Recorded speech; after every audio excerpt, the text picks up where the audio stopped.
Okay, we are live. Hi, this is William Ramsey. Welcome to William Ramsey Investigates. On today's show, I have a very special guest, a returning guest. His name is David T. Beito. Last name is spelled Beito. He's just published a new book. If you're watching this on one of my 3 YouTube channels, which magically reappeared in the last couple months, or on X, Twitter, or on Rumble, or on Rockfin, you'll see the cover of his new book, FDR, New Political Life. Franklin Delano Roosevelt. A lot of opinions on Franklin Delano Roosevelt, good and bad. So we're going to address some of those. But it's not the first time I've talked to him. I talked to him back in 2024 about his book, The New Deal's Way, War on the Bill of Rights. So you can go back and check that out. He is a professor emeritus. I'm going to read his bio. Currently, he's a research fellow at the Independent Institute and professor emeritus of history at the University of Alabama. He received his PhD in history at the University of Wisconsin, and he is the recipient of the Ellis Hawley Prize. He's also the author of Taxpayers in Revolt, Tax Resistance During the Great Depression, From Mutual Aid to the Welfare State, also Fraternal Societies and Social Services, 1890 and 1967, and then with T.R.M. Howard, Dr. Entrepreneur and Civil Rights Pioneer. He's also the former president of the Alabama Scholars Association and chair of the Alabama State Advisory Committee of the United States Commission on Civil Rights.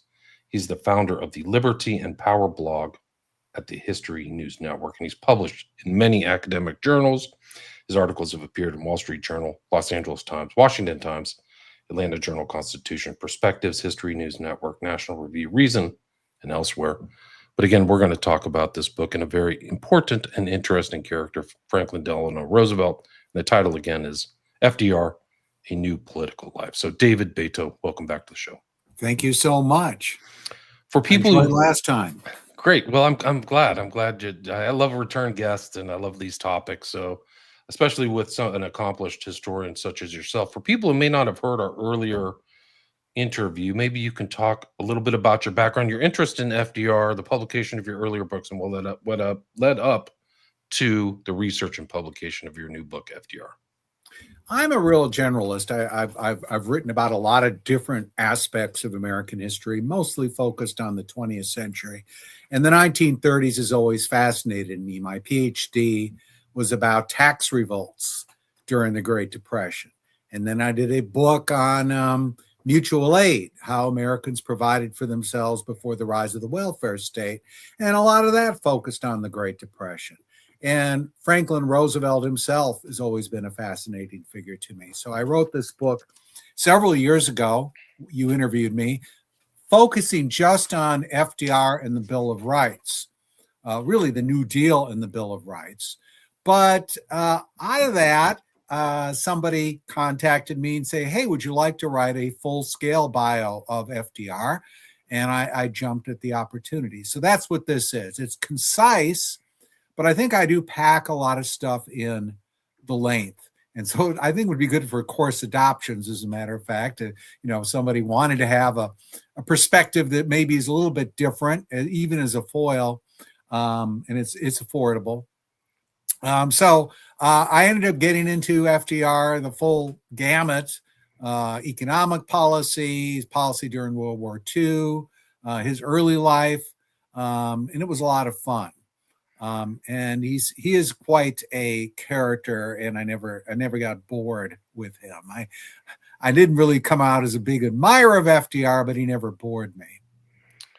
Yeah, he's an interesting guy. One of the interesting aspects of your book is like some of the people who comment. I like the comments of his son Elliot, who kind of knew him firsthand. But he really was, I think that with his charisma, he kind of, I don't know if he would be considered really a serious academic or scholar, even though he had a law degree, right? Yeah, and FDR was not an intellectual. Now, he was influenced by ideas. So I'm not someone who says, oh, he didn't care about ideas. He just did whatever he wanted to or whatever seemed to work. No, he had an ideological default.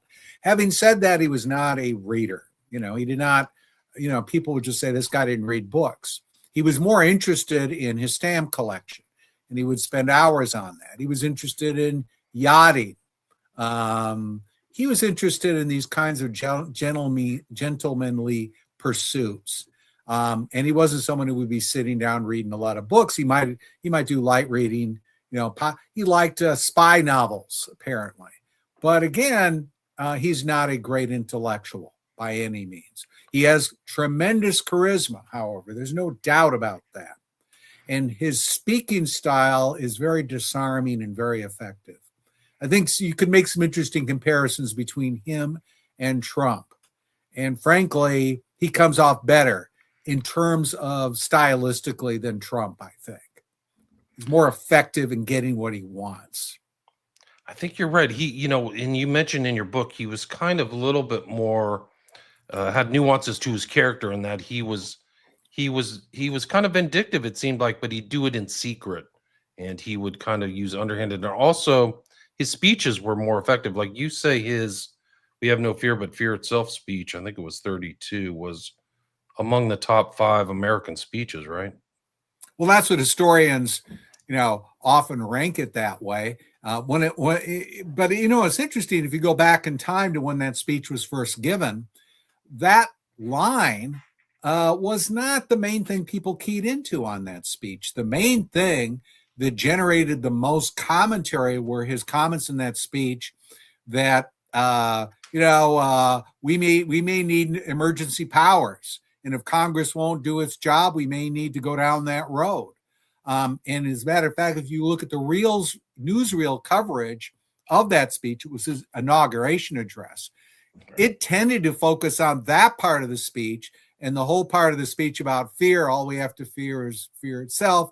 It's kind of like, okay, that's interesting, but people didn't really key into that at the time. So it's interesting how, in retrospect, that is the only thing many people remember about that speech, where at the time it really wasn't what resonated as much.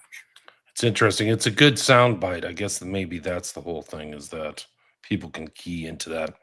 But he almost, his political career was almost ruined because of a scandal that I didn't really know about. Can you talk about that? It was I think it was the new something scandal. I can't remember the name. Newport sex scandal. Newport sex scandal, yeah. This not only almost ruined his career, it kind of, if you take FDR's word for it, kind of changed the whole trajectory of his life. He overcame this in some ways, but in some ways, it had a permanent effect on him. FDR was Assistant Secretary of the Navy. Like his cousin, Ted, who he looked up to. His uncle called him Uncle Ted, even though he was his cousin. He had a very similar career trajectory. He served in the New York State Legislature, and then on the strength of that, he became Assistant Secretary of the Navy in the Wilson administration. And there was a low-level investigation during those years at one of the naval bases in Newport. Some guy sort of took it upon himself to investigate same-sex relationships in the Navy among the sailors, with the goal of exposing this and forcing them out, right?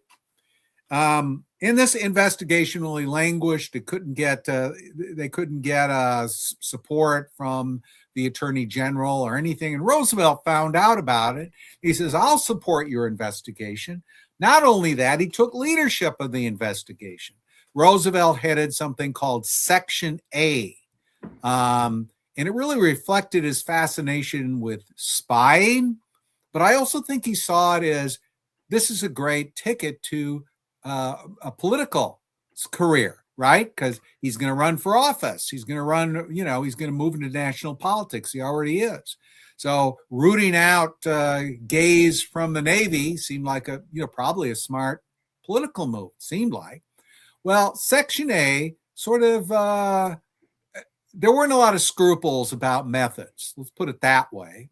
And a lot of the investigators in Section A would entrap people.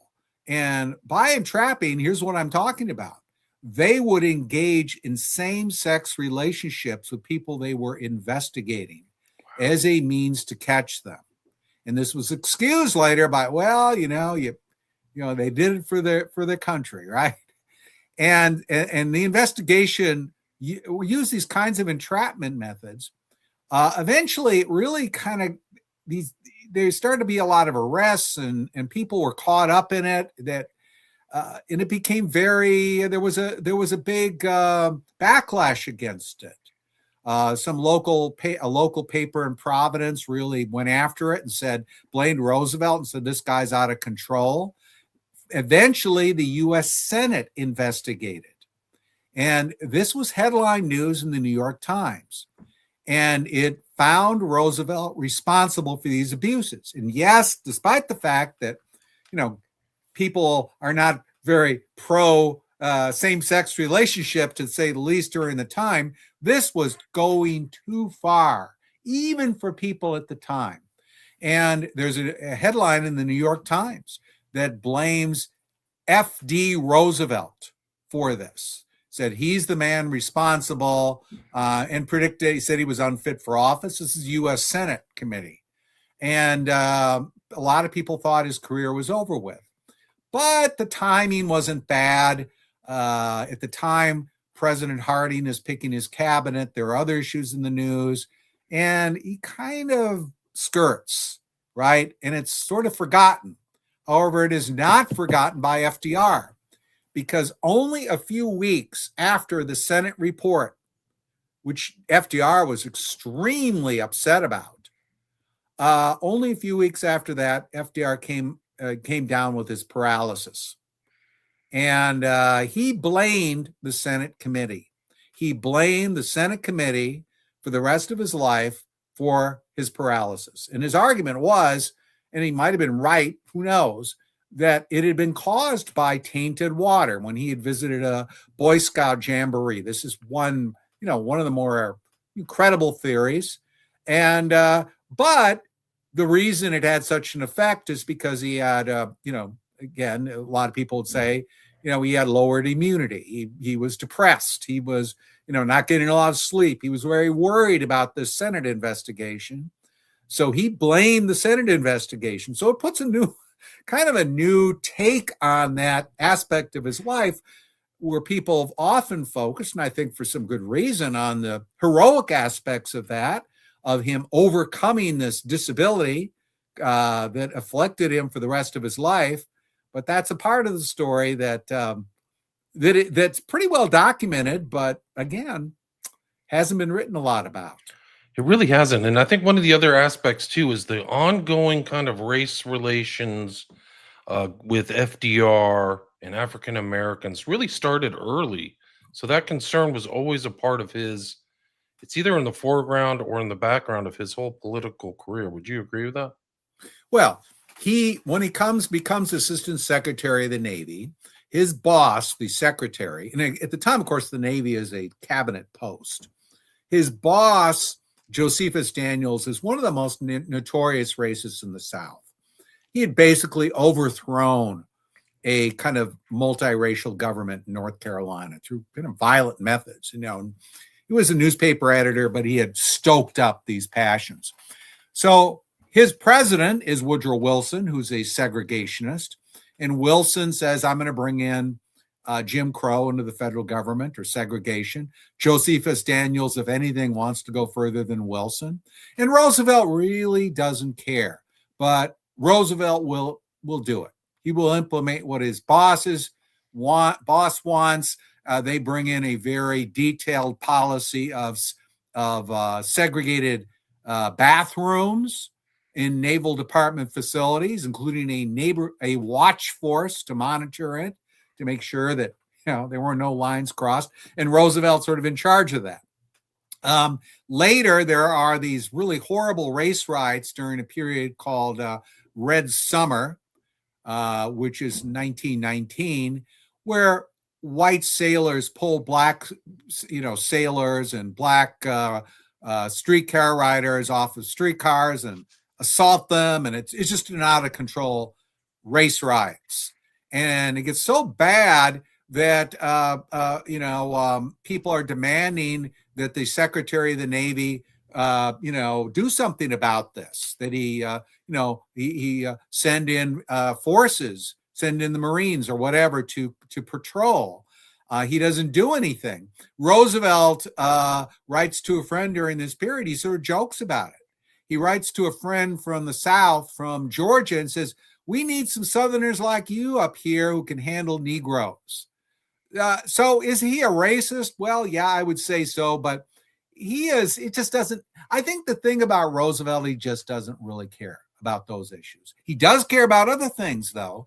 He's downright insubordinate as assistant secretary in trying to push for sort of provocative moves because he does want to get in the war. His boss in the Navy Department does not want to get in, but Roosevelt does. So he's pushing very hard, kind of belligerent policies in the Navy, just like his cousin did 2 decades before when he was assistant secretary. So it's very interesting the way he's mirroring the career of Uncle Ted in many interesting ways. And didn't they both make it into the governorship of New York State? That seems to be a known springboard into the presidency, right? Yeah, it's a remarkable parallel. Both are governors of New York. Both ran for vice president. Both were assistant secretary of the Navy. Both went to Harvard. So they had very similar backgrounds, and Franklin was aware of this, and he kind of emulated it. Now, he did not win when he ran for vice president, unlike Theodore, but in 1920 he lost, but everyone sort of thought he'd lose that election because Wilson was so unpopular. The Democrat who was running that year really felt that he had to, he couldn't break from Wilson, so Wilson just lost in the landslide. And I think Roosevelt knew that was going to happen, but then Roosevelt was a very young man. I don't think he was yet 40. And I think he saw this as setting up for his future career. Now, one interesting difference between him and Theodore is that when the Spanish-American War broke out, Theodore resigned as assistant secretary. He didn't just go, to join and be captain of a ship. He led his own infantry unit. He went into the thick of battle. And he thought in World War I that Franklin should do the same. And he pestered him, said, "Why aren't you volunteering?" Franklin was in his late 30s. And he would say things like, "Well, my boss and the president want me to stay at my post." Well, of course, they'd said the same thing about Theodore, and that hadn't stopped him. So somebody said he was a different kind of man. But he did not see military service. But he kind of Europe on a kind of tour, but he didn't really. He kind of deceived people about it, though, right? Didn't he, David? Didn't he kind of say, "I've seen dead bodies"? I think you write about it in your book. Like he actually augmented his World War I career, saying that he was at the front lines when he wasn't really there. Is that correct? Yeah, he was a tourist. Yeah, and he went there to visit American facilities, but most of this is behind the lines. I think he was able to shoot a gun, artillery, some artillery, weapons, and it was kind of a. But then as he was visiting, sort of behind the lines a little bit, he would he visited relatives like cousins, the Astors, and it was a very touristy thing. Now, I think he probably saw some refugees fleeing. He probably saw some German prisoners and things like that. But it was very sanitized. It was behind the lines. So he didn't really experience the horrors of war in any genuine sense. But he gave this very famous speech in 1937 or 36. It was an election that year. And he said, "I have seen war.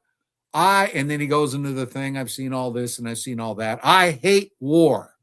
And again, very much pumped it up, but his experiences during the war were more those of a kind of a tourist. I think it's fair to say. Right. So he's 40 in 1920. He wins the New York governorship in 28, and then the crash it starts to happen. So he's literally in Wall Street or in Manhattan right when this really cataclysmic event happens, right? Yeah, and that aspect of his career in some ways is not played up enough, because one of the early banking failures that occurs is a bank called the Bank of the United States, which isn't a government bank or anything like that, but it's a very important, very big bank, and it goes under. And there's a little bit of a scandal. It's kind of a complicated situation, but that is, that's under his watch as governor. And he really drops the ball on it in a lot of ways. But again, he has a lot of luck because people are going to blame, understandably, the president, for the Great Depression. Not for a guy, though, that, was arguably important in the whole banking crisis by ineptitude in supervising the Bank of the United States. Kind of had a sweetheart relationship with the officers of that bank, and it just collapsed and led to a chain reaction. But he was governor of New York during that period, and was kind of became the guy to beat. He had a lot of charisma. He had not alienated any significant element in the Democratic Party. So there are people on the left in the party that kind of think he's one of, they like him. And there are a lot of very conservative people in the party, perhaps more conservative than the Republicans in some cases, who like him too. And I think of Bill Clinton, they called it triangulation. But FDR is a pioneer in triangulation. And if you look at that 1932 election, it's just a work of art in the way that he's able to appeal to all these different elements. Although he would have won that election no matter what, because of the Great Depression. President Hoover is, definitely, the underdog during that whole campaign. Didn't he win with like a very significant majority in 32? Yes, it was a significant majority. And so he was very cautious the way he ran. I don't think he really needed to be, but he wasn't going to take any chances. So that may have increased his majority, maybe not. But if you look at him, one interesting thing people talk about is, well, the New Deal, right? Roosevelt did use that term during the campaign, but there's no real hint of what comes later during that campaign. In fact, he is often criticizing Hoover as too much of an interventionist. He says he's a big government guy. I want to cut spending 25%. At the same time, he's giving sort of hints to people on the left that he's going to be a bit different. But in a lot of ways, he runs a very conventional campaign, and there's no indication of what comes later with the New Deal. This big shift with these programs like the National Recovery Administration and these big New Deal initiatives. It would have been difficult based on what was said during that campaign to think anything like that was going to happen. And you define like these in your book, these differences. You call it a first New Deal and a second New Deal. Why do you say that there were like two different sections to it? Well, it's not original with me. That's in that way, I'm kind of a standard guy. But there are two different waves. And I think you can overplay how different they are. I think in a way it's mainly timing.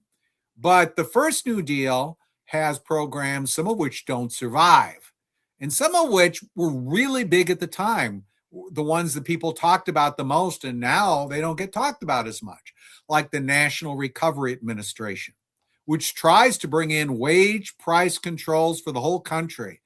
People go to jail for charging too little to press a suit. It has minimum prices. And then the AAA, you're going out and you're paying farmers not to produce. You're trying to drive up prices.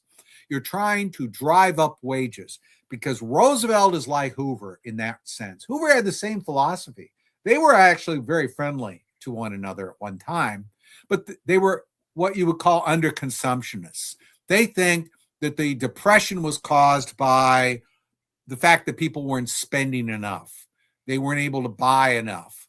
And so they have this policy of forcing up prices and forcing up wages, which has the effect, frankly, of backfiring, leading to unemployment, double-digit unemployment that lasts for a decade. So you got the first New Deal, and those are two examples of the first New Deal, really two key examples.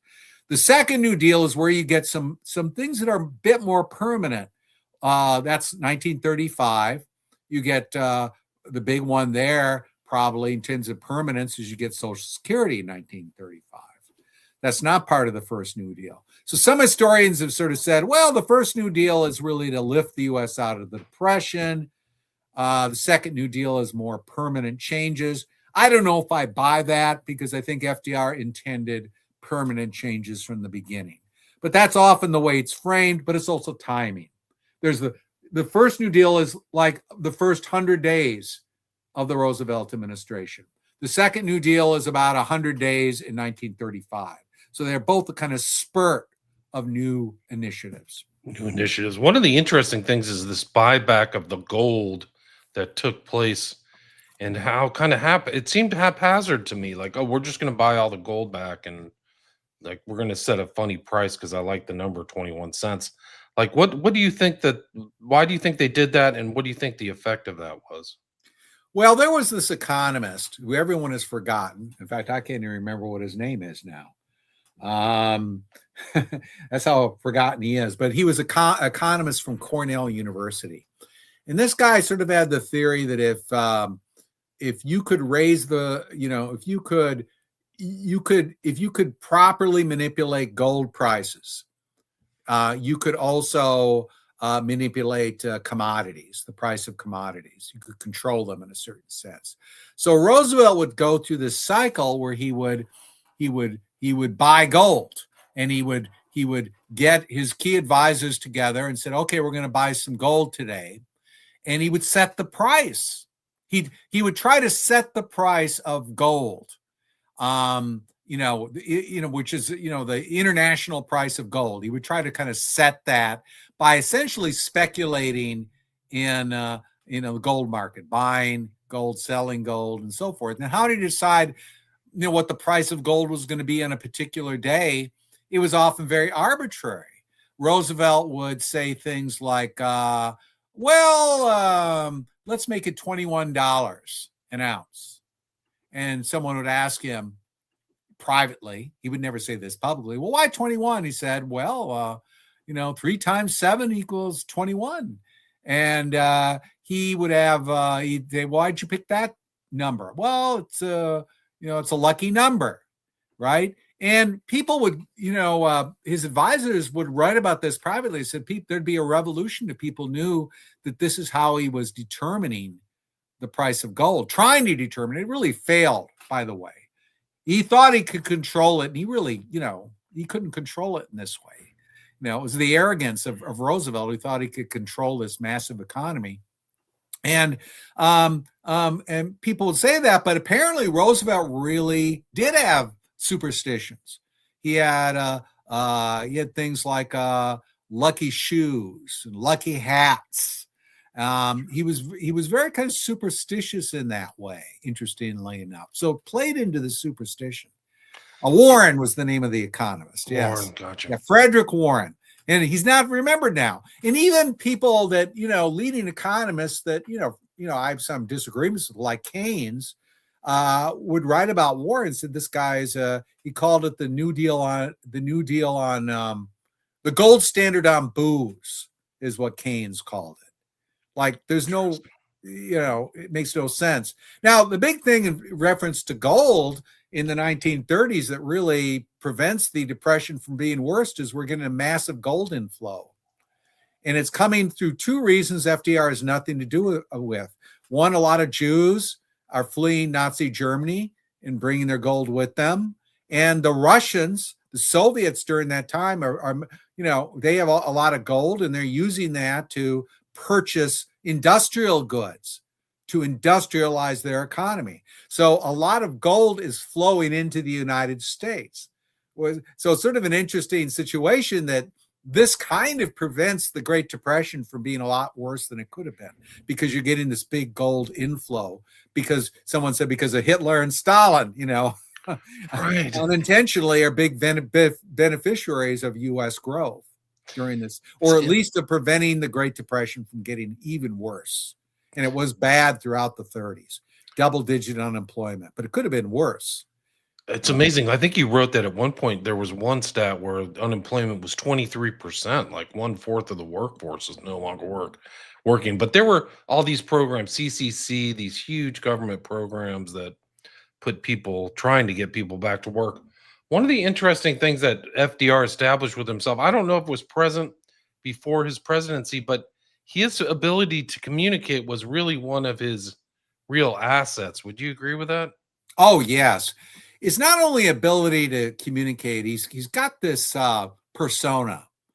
And I talked to the older people, who grew up during this time years ago, and a lot of them would sort of say, would say things like, you know, he didn't really have to do this, right? He could have just enjoyed his estate and so forth. So there are a lot of people who felt this is aristocrat and he's kind of looking out for us. I kind of call him Thurston Howell III with a heart, right? In a way. And it's an interesting comparison you could make, but he has this Harvard accent. He has this aristocratic demeanor, and he has that, right? Which I think is much more effective than someone who'd be haranguing people or trying to be a populist. He knew what he was. He was an aristocrat, and he played to that strength very effectively.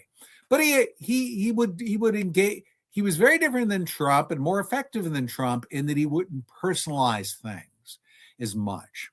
He wouldn't go out and attack Jimmy Kimmel, right? He wouldn't say, well, we got to get that guy off the air. The FCC's got to do something about that guy. He would never say that. But behind the scenes, his buffers are making phone calls to the networks and are effectively getting people removed from the air, and including a guy named Bo Carter, who's the leading radio commentator, very anti-FDR, on network radio. And by 1938, there is not a single anti-New Deal commentator left on network radio. Yes, some small fry in the local stations and stuff, but the networks, none left, even though most newspapers are very critical of FDR editorially. So it's interesting, but he does that by never personalizing it, rarely personalizing. He does sometimes, but someone said you almost felt good if he attacked you, right? Because he did it with such finesse, right? Yeah. But he would do it in a kind of implied way, he would say, these Republicans are doing this, and he'd make a joke about it, right? He wouldn't go, that senator, is doing this and this, and that guy's an idiot. He would never do that. Insult them personally, right? Very rarely. And that was part of his effectiveness, I think. So he would go after certain people, but also promote other people. I think Father Coughlin, you wrote, was another kind of person who was a supporter of FDR, who he supported even though he was a Catholic. So it is interesting that some of these other voices he promoted, and then others I think you wrote in your book also, he was one of the first presidents to sic the IRS on people too, if they were antagonistic towards him. Isn't that right? Yeah, that's what his son, I think it was Elliot, or I forget, maybe James, one of his sons said, when this was during the 70s when Nixon was using the IRS to attack political opponents. And he said, my father practically invented doing that, right? And gave examples. You gave an interesting example of Father Coughlin, who was a rabble-rouser, kind of populist, who was he'd briefly been on network radio, but he was mainly on independent, smaller stations. He would assemble them together. He would send transcriptions to these stations, and he reached millions of people. And initially, FDR was promoted him, was very pro-Coughlin, and they only broke a little bit later. So it took some time for that to happen. But anyway, FDR definitely would use the IRS. And of course, this could really sting because the top rate at the height of this is in the World War II is over 90%. The top rate is over 90%. It briefly gets close to 100%. I mean, it's really, and the only, and so you are tremendously vulnerable. Now, of course, the top people in the top rate do not pay that percentage unless they got really dumb legal advice. They would hire the best lawyers, and they would get tax shelters and that kind of thing. But they always had to be on their toes because the government is always looking over their shoulder. So the IRS is very much used as a political weapon to reward and to punish. Right. There was another scandal that I read about that I hadn't heard about. It was the Key West tragedy that Ernest Hemingway talked about. Like, this was another scandal that I don't think has hit. At least I wasn't aware of it. Can you talk about that? Oh, I wasn't aware of it either until, not that many years ago. Now, if anyone knows anything about, the 1930s, one of the things they probably know about is the bonus marchers, right? Who came to Washington, and it kind of Hoover even though there's a lot of debate about that, but anyway, the army goes in and forces the bonus marchers out, and there are these riots, and and the community of the bonus marchers are created, the shanties is burned, and it really hurt Hoover during that campaign. So people know about the bonus marchers in that context, but what happens to the bonus marchers after the election? That's not often talked about. Well, FDR is very resistant to paying them a bonus as well, because it's expensive. He has his priorities in his New Deal programs. So what they do is they get scattered all around the country, working in various work camps, work projects. And some of them, these are, again, World War I veterans, not just bonus marchers, but World War I veterans. They get jobs in Key West on some of these New Deal projects, building roads and that kind of thing. Well, they're kind of abandoned there, really. There isn't much supervision. And there's a big hurricane in 1935. There are all kinds of warning it's coming. And there really isn't anything done to get these people out of the way. And they are slammed by the hurricane, and over 200 of them die. And it's just horrific. Time magazine sent a reporter there. Said it was something like out of World War I, body parts everywhere. It was just horrible. Ernest Hemingway lived in Key West at the time. He could observe what was happening, and he basically said, this is murder, and he blamed Roosevelt, and he blamed Hopkins, who was the head of the New Deal, kind of welfare work relief programs, and it was kind of a big deal. Got a lot of attention. And it was a bit of a scandal. But again, Roosevelt is able to kind of ride it out, partly because the Senate investigation or the House investigation of this is run by a very strong New Dealer who is able to kind of choreograph it and prevent it from getting out of control.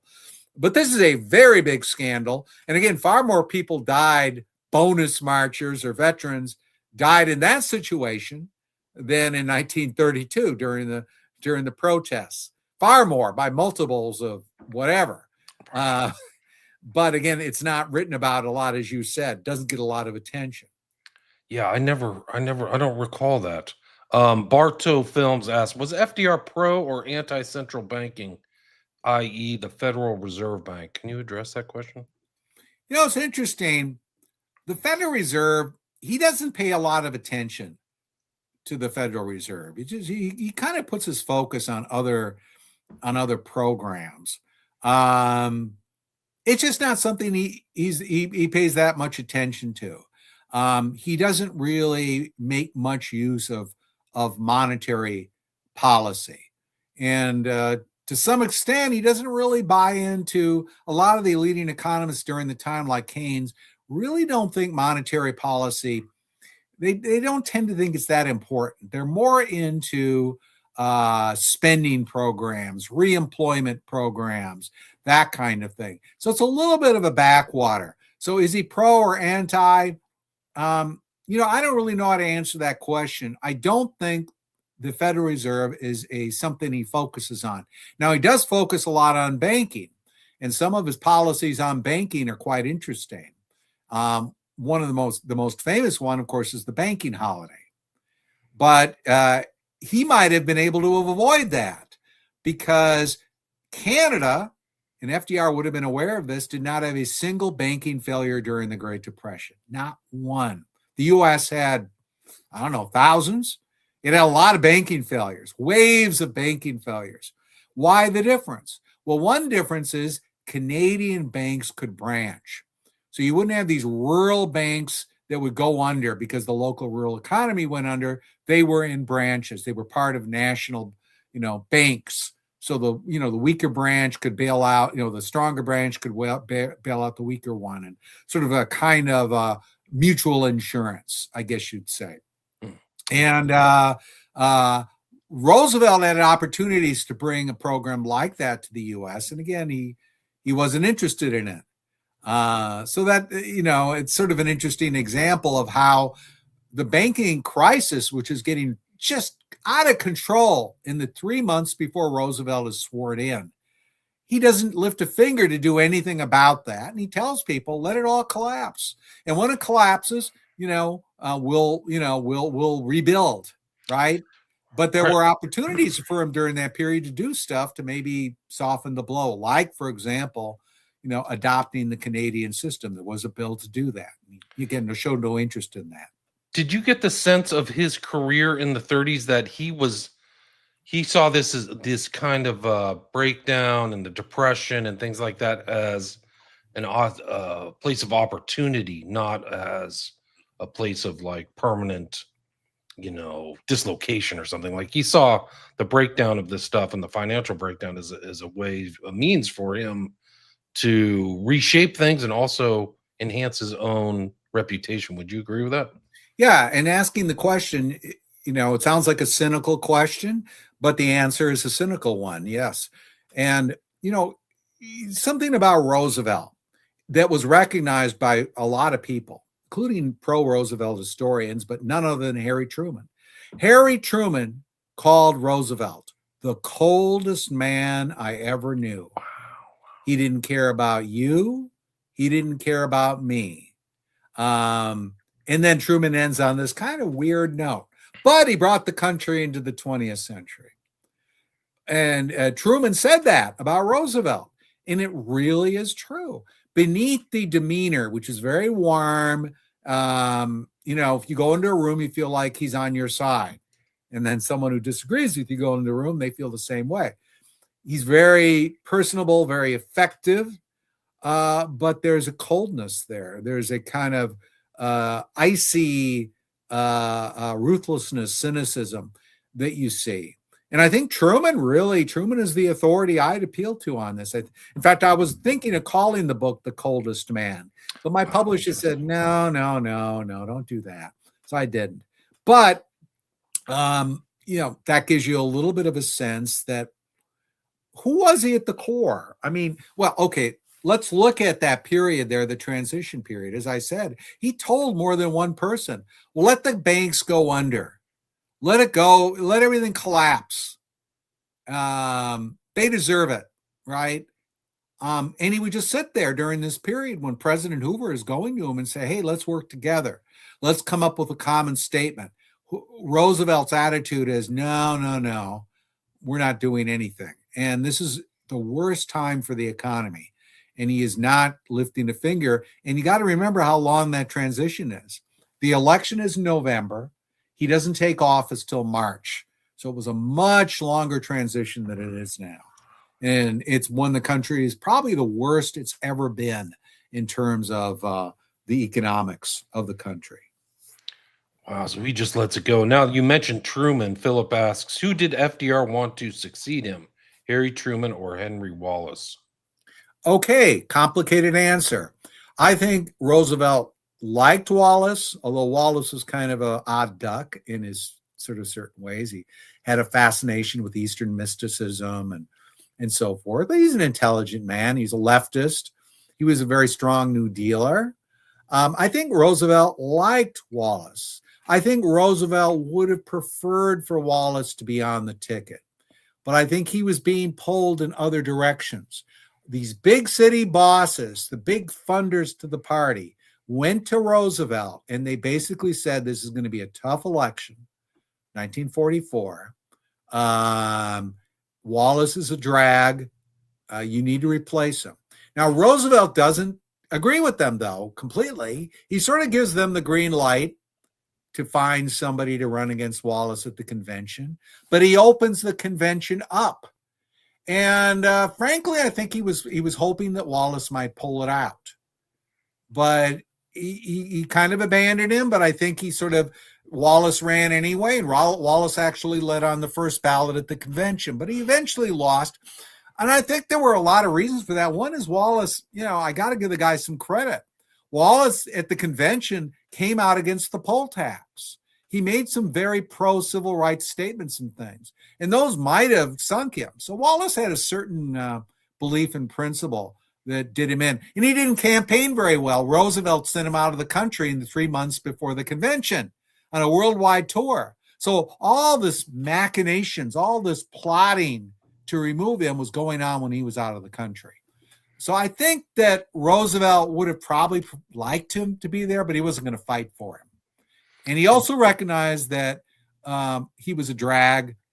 He was no great friend of Truman. I think he met with Truman maybe 2 times after he became president, and they were not meetings of any importance. He never sat down Truman and said, by the way, I'm dying. My doctors say I'm dying. You're going to be president soon. By the way, I've got this atomic bomb thing going on here. He never did anything like that. Right. And he was dying. Roosevelt was a health disaster, right? But it was covered up. You talk about the cover up with Biden, and there was a very similar cover up during this time. You can see him at Yalta. He does not look good. He almost doesn't even look like himself. And he's still smoking, too.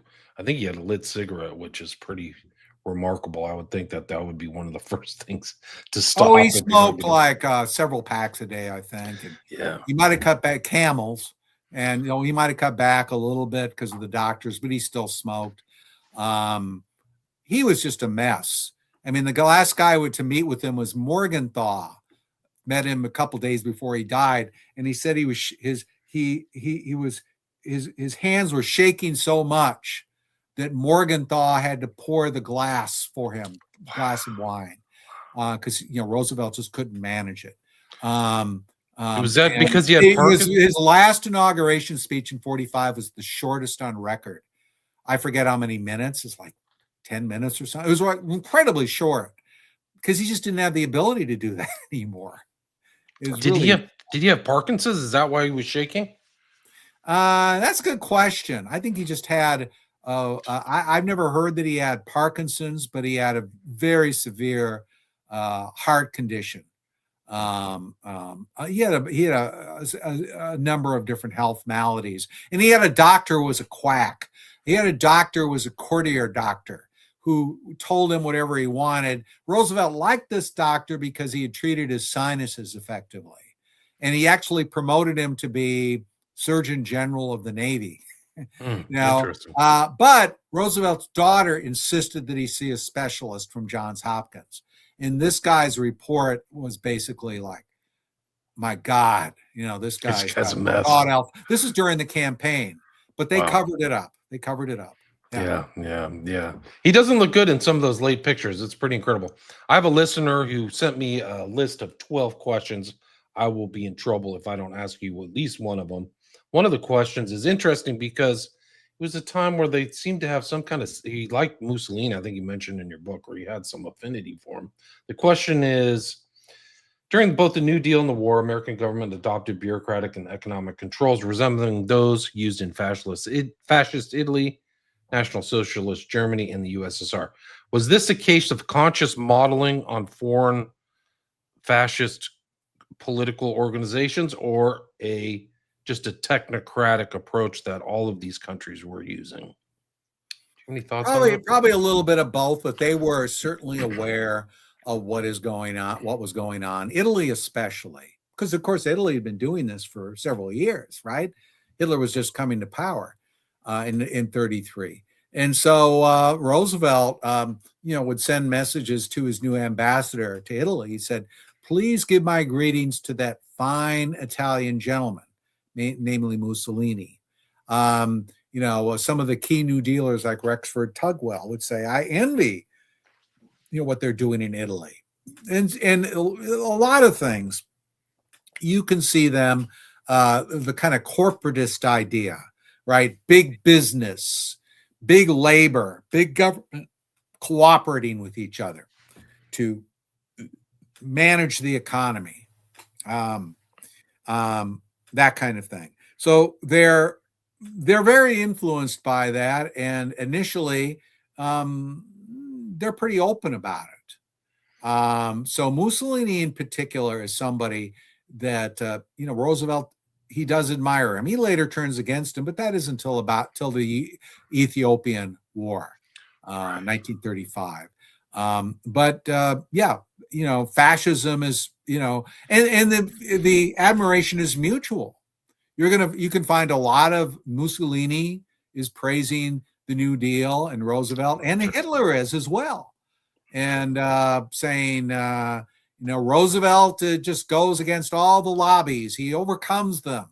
He marches straight to his destination. Very positive commentary about what he's doing with the New Deal, in a lot of ways. Yeah. Another question is Roosevelt granted major concessions to Stalin at Tehran and Yalta that reshaped the post war balance of power. Does this reflect, quote, the sick man of Yalta, unquote, the influence of figures such as Alger Hiss, or Roosevelt's own desire to give away so much? I would say I would lean, I don't know about to give away, but to be trusting. I mean, Roosevelt really thought he could charm Stalin and that Stalin liked him. And Roosevelt told a story after Tehran. He said, well, I walked over to, I talked to Mr. Marshal Stalin and said that some people in our country call you Uncle Joe. Do you mind if we call you that here? And according to Roosevelt, Stalin was just very flattered by this and walked over to shake his hand. Now, some of the accounts from what Stalin actually thought were, he just was very cynical about this guy who thought he was going to be able to play him. But Roosevelt really thought that he could play Stalin, but he was also very trusting in Stalin. And he didn't use weapons that were available to him. One of the weapons that was available to Roosevelt throughout was Lend-Lease money. We gave the Soviet Union billions, and we're still giving them billions at the time of Yalta, 1945. He could have threatened to withhold that money, and he could have gotten probably a lot of concessions. And by the way, he wasn't adverse to doing that because he wanted to get Churchill to agree to this really, this draconian plan called the Morgenthau Plan to deindustrialize Germany, to, as Roosevelt said, castrate Germany, to turn it into an agricultural economy. And Churchill didn't like it. And Roosevelt sort of held out very cynically.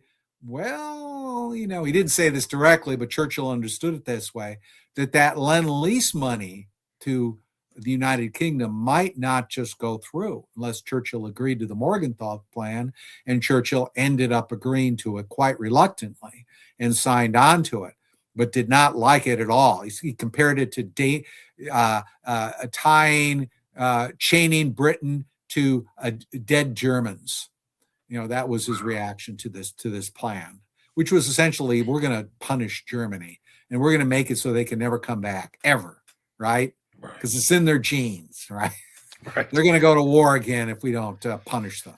It's really interesting the way that everything played out. I mean, I wouldn't say the Morgenthau Plan was implemented, but there's a lot of stuff that's left out of history of what happened after 1945. No, he had to back off. This is Roosevelt, the politician.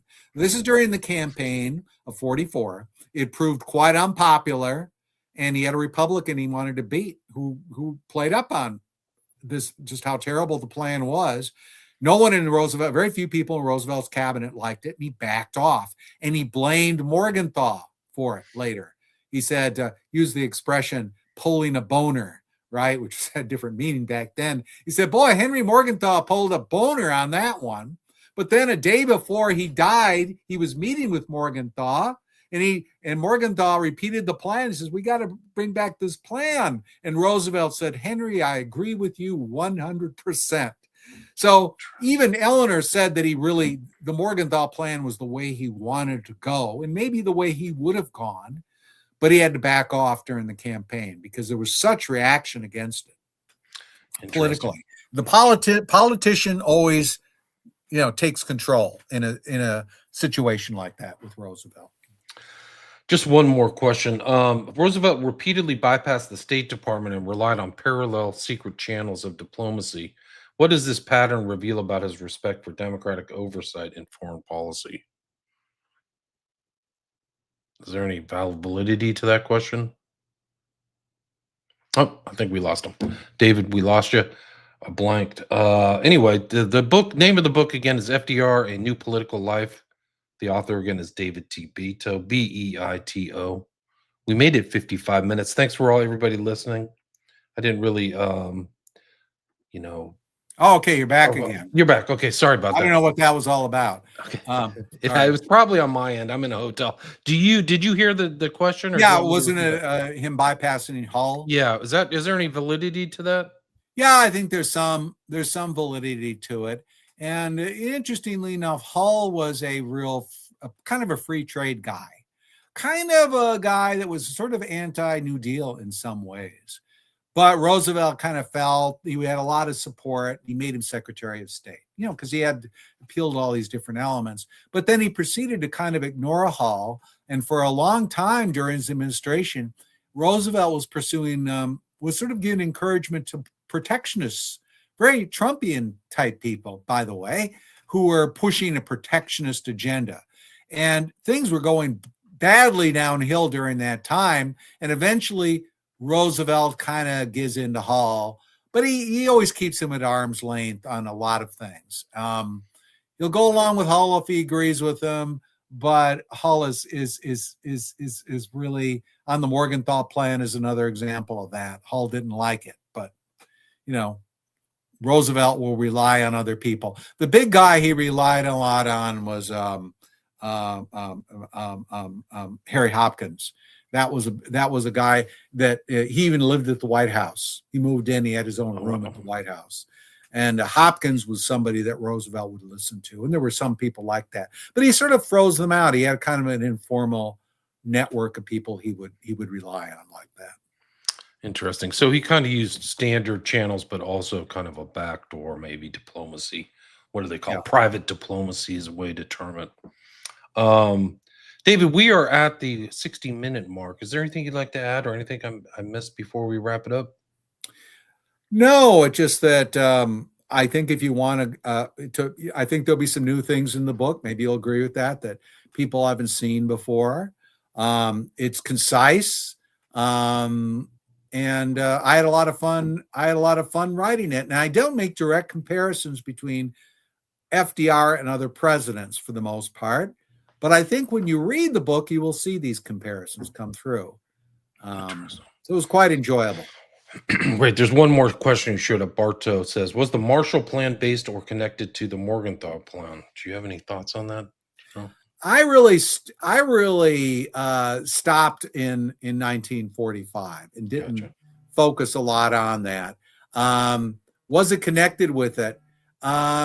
I don't know, because Truman is pursuing a much softer policy towards Germany than Roosevelt would have pursued. So I think you could have imagined that if Roosevelt had lived, he might have had something like the Marshall Plan, but I don't think he would have had very favorable terms for Germany. I think he did really want to punish them and set them back industrially, and just thought, he gave no encouragement to plotters against Hitler. One of the great negatives about Roosevelt is there were opportunities to overthrow Hitler, but he blew off the people that were trying to do this because he saw, they're part of the problem. They are Prussians or whatever. So he wanted to uproot the whole thing. Wow, fascinating. I didn't know about that. I know that Dulles was involved in all that stuff.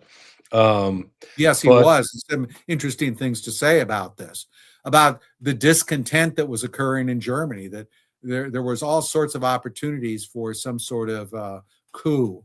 But the coup plotters wanted some sort of assurance that we were going to let up on the doctrine of unconditional surrender. because they said, look, our troops are going to fight to the death if they know that it's unconditional surrender. But Roosevelt wouldn't give that assurance. In fact, he kind of was a little jocular, kind of joking around a little bit about the plotters. And, some of them were just horribly tortured, like von Stauffenberg and others. Well, he wasn't let's put it this way, he wasn't very sympathetic to them. He wasn't very encouraging. It's a shame because it could have stopped another year. It was June 1944, and those people got killed with piano wire, like really horrible stuff. Not just that, but the Holocaust. I mean, that really is ramping up in 43, 44 in a major way. And there were a lot of these Axis powers like Hungary and Romania that they wanted to put some distance. And Romania said, we got like 100,000 Jews. You want them? The Vatican can come and, fly a Vatican flag as long as you transport them. But there were these Axis allies that were sort of getting skittish, like they knew which way the war was going. And another one was in Hungary, Admiral Horthy. And there were windows of opportunity to save some of these Jews, but it was like unconditional surrender. Roosevelt was just very rigid. He wasn't going to even talk about it.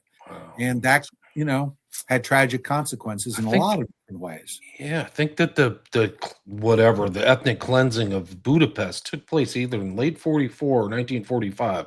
So if Hitler would have been overthrown, there was like a huge slaughter in Budapest that would have been saved.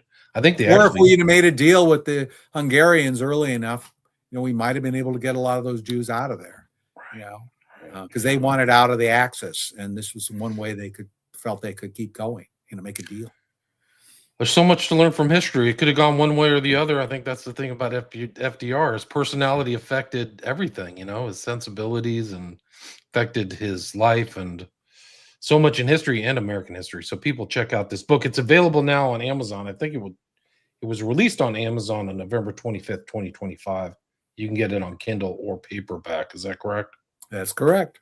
And then if anybody has any follow-up questions for you or wants to reach out to you, is there a good place? I think we talked in the pre-show. You have a Twitter account and a Facebook account. I do, and they can write me an email, davidtbeito@gmail.com.